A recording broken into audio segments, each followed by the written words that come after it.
नमस्कार प्यारे साथियों, स्वागत है आपका आपके अपने YouTube channel study junction tech में। आशा करता हूँ आप सभी अच्छे होंगे, अच्छी तैयारी चल रही होगी। साइंस फिजिक्स हम पढ़ रहे हैं और आज का टॉपिक है हमारा दूरी और विस्थापन। और इसी के साथ ही आज हम और पढ़ने वाले हैं चाल, वेग, दूरी, विस्थापन, उसके साथ चाल और वेग पढ़ेंगे हम।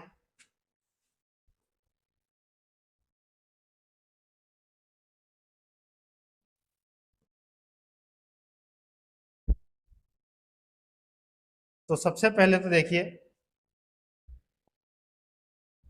दूरी और विस्थापन दो चीज है। एक तो होती है दूरी और एक होता है विस्थापन। तो दूरी क्या हो जाएगी? जैसे मान लीजिए मैं यहां से चलना प्रारंभ करता हूं और घूम के मैं यहां पर आकर रुकता हूं। यहां से चल के यहां पर आने में मैंने कुल जो रास्ता तय किया है वो मान लीजिए मेरा है 8 किलोमीटर। तो दूरी कितनी हो जाएगी? 8 किलोमीटर। फिर आता है विस्थापन।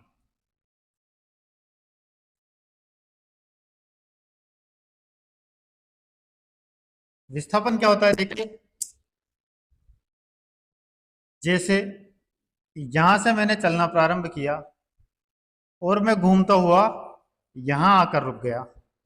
ये दूरी मान लो मैंने 15 किलोमीटर की तय की, लेकिन मैं कहाँ आकर रुक गया? यहां आकर रुक गया। तो जो विस्थापन होगा वो इस प्रारंभिक बिंदु, प्रारंभ के बिंदु और अंतिम बिंदु के बीच की जो सीधी दूरी होगी वो क्या कहलाएगी? विस्थापन कहलाएगी। अब सीधी दूरी मान लो ये है हमारी 2 किलोमीटर, तो विस्थापन कितना होगा? 2 किलोमीटर। दूरी तो कितनी हो गई है? 15 किलोमीटर, लेकिन विस्थापन कितना? 2 किलोमीटर होगा। ऐसे ही इसमें दूरी तो है 8 किलोमीटर, लेकिन यहां से और यहाँ के बीच की जो दूरी है सीधी, वो सीधी दूरी है मान लो यहाँ पे 5 किलोमीटर। इसका जो विस्थापन होगा वो विस्थापन कितना होगा? 5 किलोमीटर होगा। आई बात समझ में? यहां से मैं चलता हूं, यहां तक पहुंचता हूं और फिर वापस इसी बिंदु पर आके रुकता हूं मैं। तो विस्थापन क्या होगा?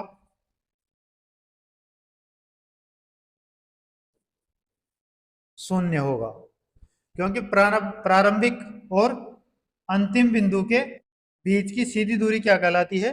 विस्थापन कहलाती है। आई बात समझ में? चलिए आगे क्वेश्चन पे चलते हैं। पहला क्वेश्चन है आज का, रिक्त स्थान वह भौतिक राशि है जो कभी भी ऋणात्मक नहीं हो सकती। दूरी, बल, त्वरण या फिर वेग। तो चारों में से ऋणात्मक कौन सी नहीं हो सकती? दूरी ऋणात्मक नहीं हो सकती। Option number A right answer. जबकि जो विस्थापन होता है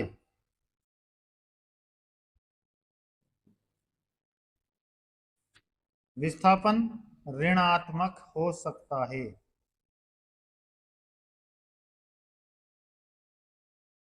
विस्थापन ऋणात्मक हो सकता है।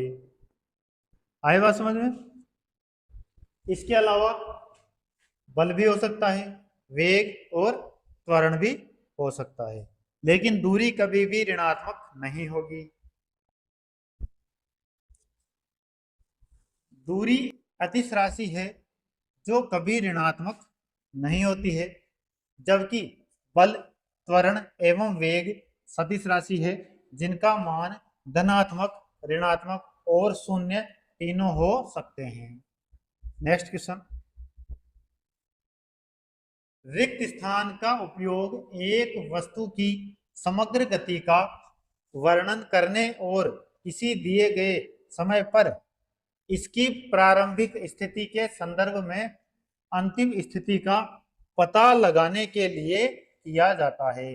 ऑप्शन देखिए, दूरी और चाल, दूरी और विस्थापन, वेग और चाल, विस्थापन और वेग। तो कौन सा ऑप्शन होगा जिसका उपयोग वस्तु की समग्र गति का वर्णन करने और किसी दिए गए समय पर इसकी प्रारंभिक स्थिति के संदर्भ में अंतिम स्थिति का पता लगाने के लिए किया जाता है। तो समग्र गति का कौन सा हो जाएगा? समग्र गति का वर्णन करने के लिए तो दूरी होगा, और प्रथम प्रारंभिक और अंतिम स्थिति का पता लगाने के लिए क्या? विस्थापन। प्रारंभिक और अंतिम स्थिति के बीच की दूरी तो कहलाती है ना विस्थापन। तो विस्थापन और समग्र गति का वर्णन किससे? दूरी से करते हैं ना। तो right answer option number C होगा। जब कोई वस्तु एक बिंदु P से दूसरे बिंदु Q तक किसी भी पथ से होते हुए गति करती है तो इसके विस्थापन का परिमाण उन दो बिंदुओं के मध्य की निम्नतम दूरी होगी।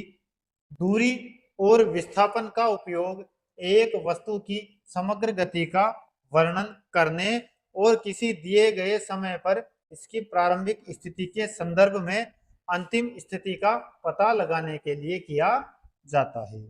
चलिए नेक्स्ट क्वेश्चन है, वेग और समय का गुणनफल प्रदान करता है। वेग गुणा समय बराबर क्या होता है? ऑप्शन देखिए, दूरी, विस्थापन, संवेग या फिर गति। तो वेग गुणा समय दोनों का गुणनफल क्या प्रदान करता है? विस्थापन प्रदान करता है। Option number B right answer. क्या हो जाएगा? विस्थापन।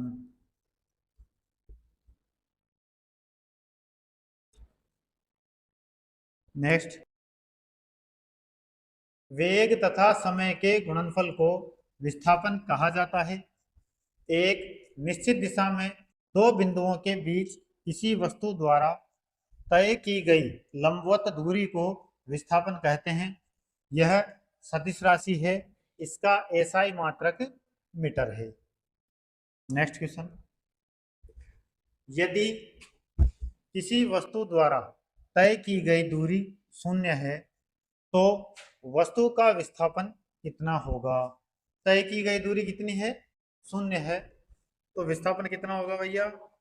ऋणात्मक, 0, धनात्मक, या 0 हो भी सकता है, नहीं भी हो सकता। यदि दूरी तय ही नहीं करी गई, यहां से शुरू होता है प्रारंभिक पॉइंट, यहाँ पे प्रारंभिक बिंदु, और अंतिम बिंदु भी यही है, क्योंकि तय की गई दूरी क्या है? 0 है, तो विस्थापन भी कितना होगा? 0 होगा, 0 होगा। प्रारंभिक और अंतिम बिंदु के बीच की सीधी दूरी को विस्थापन कहा जाता है। चलिए आगे, किसी वस्तु का विस्थापन वस्तु की अंतिम स्थिति तथा प्रारंभिक स्थिति के बीच की न्यूनतम दूरी होती है। क्योंकि वस्तु द्वारा तय की गई दूरी 0 है, इसलिए वस्तु की अंतिम स्थिति तथा प्रारंभिक स्थिति के बीच की न्यूनतम दूरी भी 0 होगी। अतः वस्तु का कुल विस्थापन भी 0 ही होगा। नेक्स्ट, एक वस्तु को ऊपर की ओर फेंका जाता है। यह 100 मीटर की ऊंचाई तक जाती है और फिर फेंकने वाले के पास वापस आ जाती है, तो रिक्त स्थान। वस्तु का वास्तविक विस्थापन 50 मीटर है। वस्तु द्वारा तय की गई कुल दूरी 0 है। वस्तु का वास्तविक विस्थापन 100 मीटर है। वस्तु का वास्तविक विस्थापन 0 है। तो चलिए, यहां से कोई वस्तु ऊपर फेंकी जाती है, वो यहां पर पहुंचती है और वापस यहां आ जाती है। अब ये मान लीजिए कितनी ऊंचाई है? ये 100 मीटर की ऊंचाई है। तो सबसे पहले तो कह रहा है कि वास्तविक विस्थापन 50 मीटर है, नहीं होगा। विस्थापन क्या होता है? प्रारंभिक और अंतिम बिंदु के बीच की सीधी दूरी, जहां से फेंका वहीं आ पहुंचा, तो क्या हो गया ये? शून्य। सेकंड है, वस्तु द्वारा तय की गई कुल दूरी शून्य है। दूरी क्या होती है? जितना वो पाथ तय करता है, जितना पथ तय करता है, तो 100 मीटर जाना और 100 मीटर वापस आना, तो दूरी कितनी हो जाएगी? डिस्टेंस 200 मीटर होगी, शून्य नहीं होगी। तो ये भी गलत, ये भी गलत। सी है, वस्तु का विस्थापन 100 मीटर है। यदि वस्तु यहां रुक जाती तो विस्थापन क्या होता? 100 मीटर होता, प्रारंभिक और अंतिम बिंदु के बीच की सीधी दूरी। लेकिन वस्तु वापस से यहां आ गई, तो यह कथन भी गलत होगा। ऑप्शन डी है, वस्तु का वास्तविक विस्थापन शून्य है, तो विस्थापन कितना होगा इसका? शून्य होगा। Option number D right answer. Next, जब कोई वस्तु एक बिंदु P से दूसरे बिंदु O तक किसी भी पथ से होते हुए गति करती है, तो इस विस्थापन का परिमाण उन दो बिंदुओं के मध्य की न्यूनतम दूरी होगी। विस्थापन एक सदिश राशि है। जब एक वस्तु को ऊपर की ओर फेंका जाता है तो यह 100 मीटर की ऊंचाई तक जाती है और फिर फेंकने वाले के पास वापस आ जाती है, तो वस्तु का वास्तविक विस्थापन शून्य है। चलिए नेक्स्ट। अब नेक्स्ट टॉपिक है हमारा चाल वेग, स्पीड एंड वेलोसिटी। अब चाल किसे कहते हैं? तो चाल कहते हैं एकांक समय में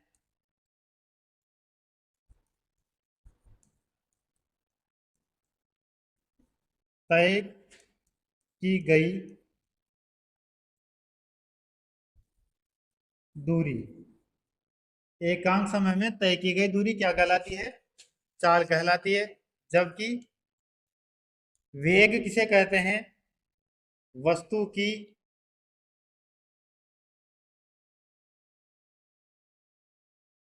स्थिति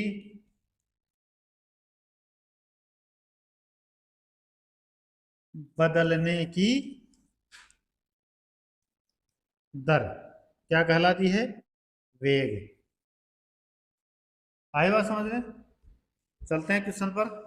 तो इसका पहला क्वेश्चन है, जब एक पर्यवेक्षक के सापेक्ष समय के साथ वस्तु की स्थिति लगातार बदलती जा रही है, तो कहा जाता है कि वह शून्य वेग पर है, कहा जाता है कि वह गतिशील है, कहा जाता है कि उसने कुछ दूरी तय की है, कहा जाता है कि वह आराम की स्थिति में है। एक पर्यवेक्षक है, उसके सापेक्ष समय के साथ साथ वस्तु की स्थिति क्या हो रही है? लगातार बदल रही है, तो क्या कहा जाएगा? कि वस्तु गतिशील है, वस्तु में वेग है। Option number B right answer.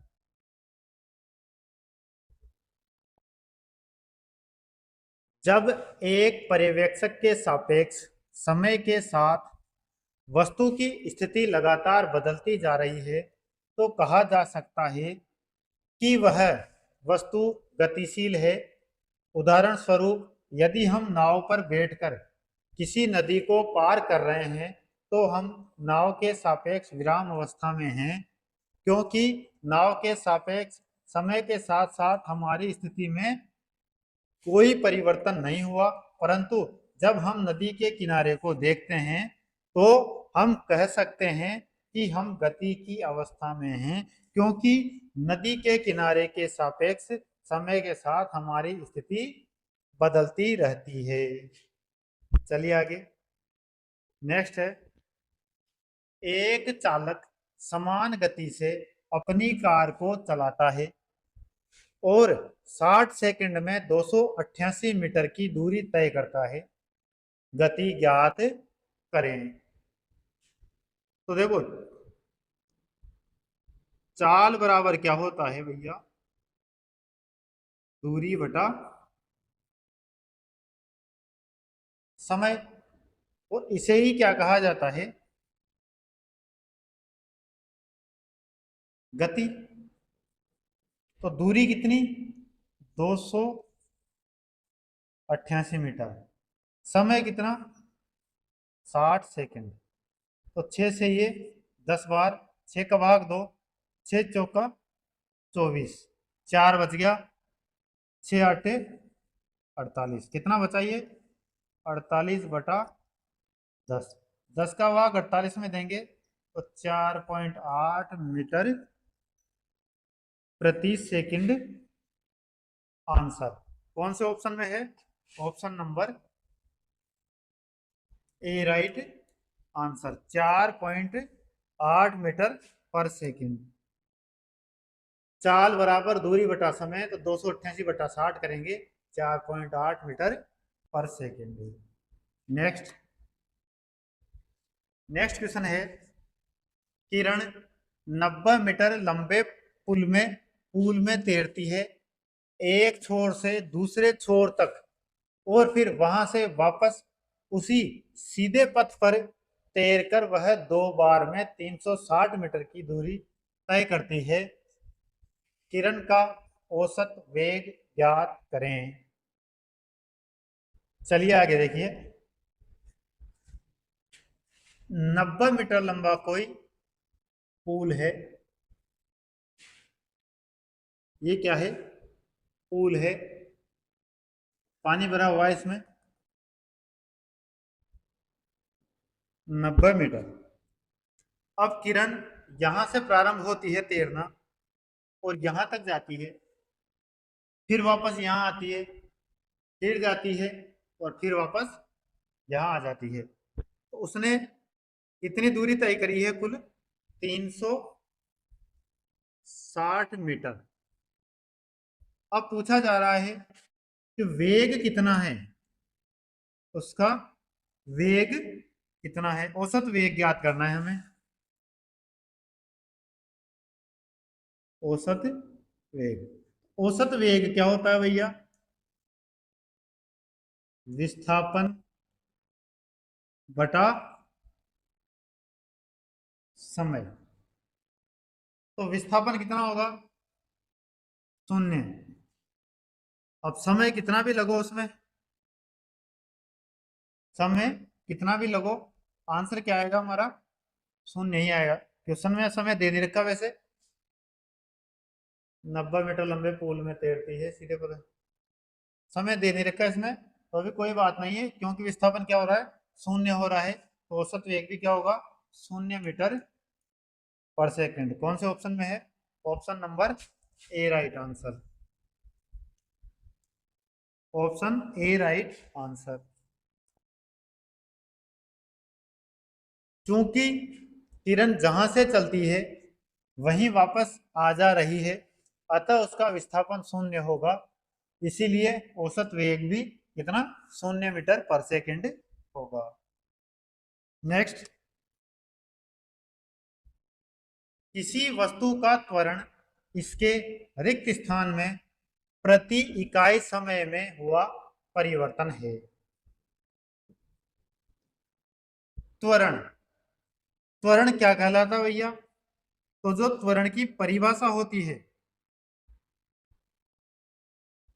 वो होती है कि वेग में परिवर्तन की दर। त्वरण किसे कहते हैं, वेग में परिवर्तन की दर को त्वरण कहते हैं। तो रिक्त स्थान में प्रति इकाई समय में हुआ परिवर्तन है किसमें, वेग में, option number A right answer. चलिए आगे, किसी वस्तु के स्थिति बदलने की दर को वेग कहते हैं। वेग एक सदिश राशि है क्योंकि इसमें परिमाण और दिशा दोनों होते हैं, जबकि किसी वस्तु के वेग में परिवर्तन की दर को त्वरण कहते हैं। यह एक सदिश राशि है, इसका मात्रक मीटर प्रति सेकंड स्क्वायर होता है।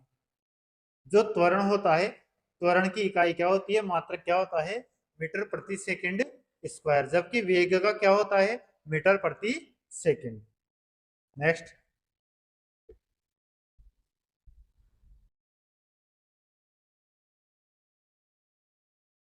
फ्रेम के संदर्भ में जो समय का फंक्शन है, एक वस्तु की स्थिति में परिवर्तन की दर क्या है, उसे क्या कहा जाता है। वस्तु की स्थिति में परिवर्तन की दर, यांत्रिकी, वेक्टर, वेग या फिर परिमाण। तो वस्तु की स्थिति में परिवर्तन की दर को क्या कहा जाता है, वेग कहा जाता है। Option number C right answer. स्थिति बदलने की दर या स्थिति में परिवर्तन की दर, किसी वस्तु की स्थिति बदलने की दर को वेग कहते हैं। यह एक सदिश राशि है, मात्रक मीटर प्रति सेकंड होता है। नेक्स्ट, वही आ गया 2 बार, राइट आंसर क्या होगा, वेग। नेक्स्ट, समय के साथ किसी वस्तु का वेग दिखाने वाले ग्राफ को क्या कहा जाता है। कोई ग्राफ है, समय के साथ वस्तु का वेग, इधर मान लीजिए ये वेग दिखा रहा है और इधर समय दिखा रहा है। समय के साथ साथ वेग क्या हो रहा है, बढ़ रहा है। तो ये जो ग्राफ है, इस ग्राफ को क्या कहा जाता है, तो क्या कहा जाएगा इसे, वेग समय ग्राफ। क्या कहा जाएगा, वेग समय ग्राफ या फिर समय वेग ग्राफ। राइट आंसर कौन सा होगा, ऑप्शन नंबर ए, वेग समय ग्राफ। नेक्स्ट, समय के साथ किसी वस्तु का वेग दिखाने वाले ग्राफ को वेग समय ग्राफ कहा जाता है। इधर ये वेलोसिटी v, इधर टाइम, समय यानी टाइम, और इस समय के साथ वेलोसिटी बढ़ रही है।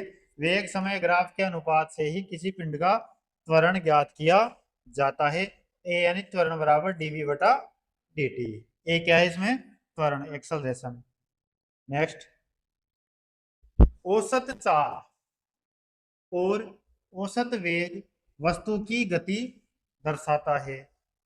औसत चाल और औसत वेग वस्तु की गति दर्शाता है। कैसे, समय की एक विशेष अवस्था में, लंबी दूरी में, कम दूरी में, दिए गए समय अंतराल के दौरान। तो कैसे दिखाएगा भैया, ऑप्शन नंबर डी, दिए गए समय अंतराल के दौरान। औसत चाल और औसत वेग कैसे, दिए गए समय अंतराल के दौरान वस्तु की गति दर्शाता है। चाल, जब कोई वस्तु एकांक समय अंतराल में जितनी दूरी तय करती है वह उस वस्तु की चाल कहलाती है। यानी चाल बराबर दूरी बटा समय। फिर वेग है, कोई वस्तु एकांक समय अंतराल में जितनी विस्थापित होती है उसे उस वस्तु का वेग यानी वेलोसिटी कहते हैं। अर्थात वेग v बराबर विस्थापन बटा समय अंतराल। अतः चाल और वेग परिभाषा से स्पष्ट है कि औसत चाल और औसत वेग दिए गए समय अंतराल के दौरान उस वस्तु की गति दर्शाते हैं। नेक्स्ट, एक भीड़ भाड़ वाली सड़क पर एक बस की गति रिक्त स्थान गति का एक उदाहरण है। असमान, एक समान, वृत्तीय, रेखीय। कोई भीड़ भाड़ वाली सड़क है, उस पर कोई बस गति कर रही है, उसकी गति कैसी होगी, एक समान हो सकती है क्या, नहीं हो सकती। एक समान कब होगी, जब सड़क खुली होगी। वृत्तीय होगी क्या, नहीं। वृत्तीय का मतलब तो क्या होगा, ऐसे ऐसे थोड़ी घूमेगी वो गोल गोल, वो रास्ते में चलेगी। फिर रेखीय, रेखीय हो सकती है क्या, रेखीय भी नहीं होगी, क्योंकि अगर जाम लगा हुआ है, वस्तु में भीड़ भाड़ है, तो कभी इधर घूमेगी कभी इधर घूमेगी, ऐसे घूमती हुई जाएगी, रेखीय भी नहीं होगी। तो उसकी गति कैसी होगी, असमान होगी। कभी थोड़ा तेज चलेगा तो कभी थोड़ा स्लो चलेगा, धीरे चलेगा, धीमा चलेगा। तो गति कैसी होगी, असमान गति होगी, और असमान गति का उदाहरण है। चलिए आगे। एक भीड़ भाड़ वाली सड़क पर चलती हुई बस असमान गति का उदाहरण है। असमान गति में वेग समय के साथ साथ परिवर्तित होता है। इसका मान विभिन्न समय बिंदुओं पर भिन्न भिन्न होता है। नेक्स्ट, चाल, दूरी और समय का सही संबंध रिक्त स्थान है। चाल, समय और दूरी, यहाँ जो एस है वो क्या दर्शा रहा है? दूरी दर्शा रहा है, सॉरी स्पीड दर्शा रहा है, चाल दर्शा रहा है। चाल एस, तो चाल बराबर क्या होता है भैया? दूरी बटा समय। चाल क्या होती है? एकांक समय में तय की गई दूरी, यानी दूरी बटा समय। तो दूरी को किसे लिखते हैं हम? डिस्टेंस है, और समय को टी से। एस बराबर डी बटा टी। कौन सा ऑप्शन होगा? Option number B right answer. S बराबर डी बटा टी। चाल, स्पीड, किसी वस्तु द्वारा प्रति सेकंड में चली गई दूरी को चाल कहते हैं। अर्थात चाल बराबर दूरी बटा समय। यह एक अदिश राशि है। इसका एसआई मात्रक मीटर प्रति सेकंड है। नेक्स्ट, तात्कालिक वेग और औसत वेग तब बराबर होते हैं जब वस्तु रिक्त स्थान, जब वस्तु में एक समान त्वरण हो, एक वृत्त में चल रहे हो, एक जब वस्तु में परिवर्तित त्वरण हो, वस्तु में शून्य त्वरण हो। क्या पूछा गया है? तात्कालिक वेग और औसत वेग बराबर होंगे। कब बराबर होंगे? तो जब वस्तु में त्वरण कैसा हो? शून्य त्वरण हो। Option number D right answer. शून्य त्वरण होगा तो तात्कालिक वेग और औसत वेग बराबर होंगे। तात्कालिक वेग और औसत वेग तब बराबर होते हैं जब वस्तु में शून्य त्वरण हो। किसी वस्तु के वेग में परिवर्तन की दर को त्वरण कहते हैं। इसका मात्रक मीटर प्रति सेकंड स्क्वायर होता है। यह एक सदिश राशि है। नेक्स्ट, विस्थापन के परिवर्तन दर को रिक्त स्थान कहा जाता है। विस्थापन के परिवर्तन की दर है, उसको क्या कहा जाएगा? गति, संवेग, विस्थापन या फिर वेग। तो विस्थापन परिवर्तन की दर क्या कहलाती है? वेग कहलाती है। Option number D right answer. वेग बराबर क्या होता है? वेग बराबर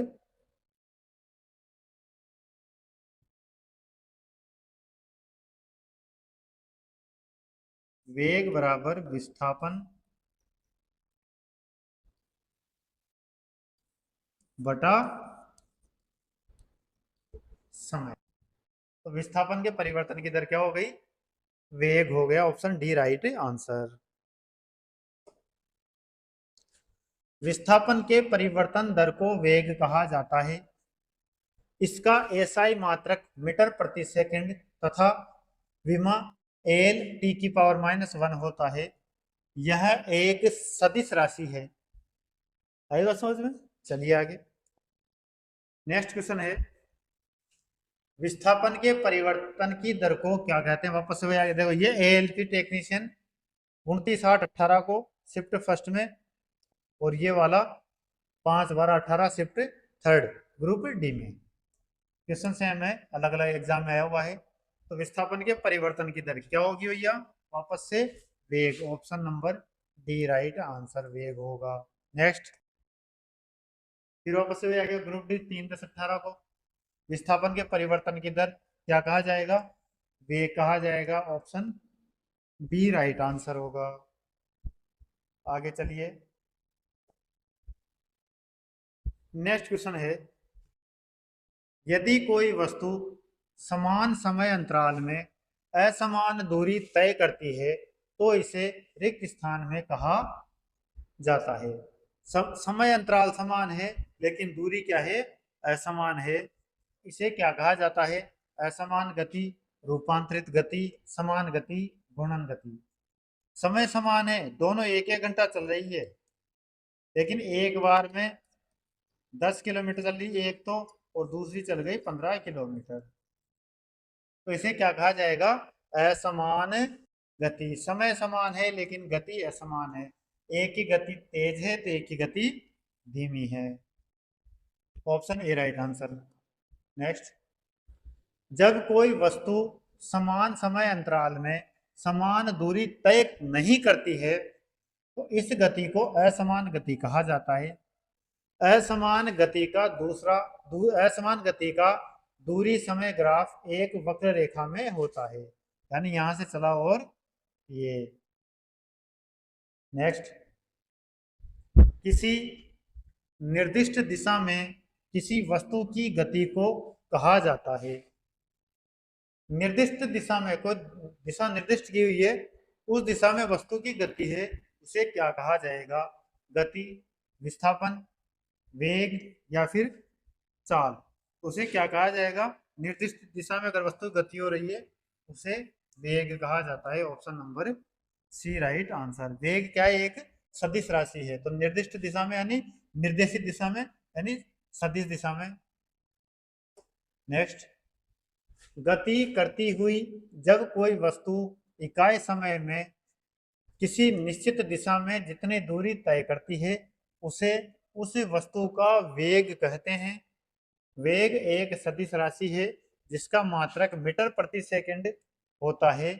वेग धनात्मक, ऋणात्मक अथवा शून्य हो सकता है। नेक्स्ट क्वेश्चन, निम्न में से कौन सी मात्रा चाल के साथ इसकी गति निर्दिष्ट करती है? संवेग, विस्थापन, वेग या फिर बल। चाल के साथ इसकी गति निर्दिष्ट करती है, कौन सी मात्रा है वो? तो वेग है। Option number C. वेग क्या है? चाल के साथ इसकी गति निर्दिष्ट करता है। Option C right answer. भौतिक मात्रा वेग चाल के साथ साथ किसी वस्तु की गति को भी निर्दिष्ट करती है। गतिशील वस्तु के विस्थापन की दर अर्थात एक सेकंड में हुए विस्थापन को वस्तु का वेग कहते हैं। वेग एक सदिश राशि है, इसका एसआई मात्रक मीटर प्रति सेकंड होता है। नेक्स्ट क्वेश्चन, एक निश्चित दिशा में बढ़ रही वस्तु की गति को वैज्ञानिक शब्दावली में किस पद के रूप में जाना जाता है? निश्चित दिशा है, उसमें वस्तु की गति बढ़ रही है, इसे वैज्ञानिक शब्दावली में किस पद से जाना जाएगा? वेग, गति, त्वरण या फिर समय। तो वैज्ञानिक शब्दावली में किस पद में जाना जाएगा? वो वेग में। Option number A right answer. होता है वेग विस्थापन में परिवर्तन की दर। नेक्स्ट, किसी निश्चित दिशा में बढ़ रही वस्तु की गति को वैज्ञानिक शब्दावली में वेग कहा जाता है।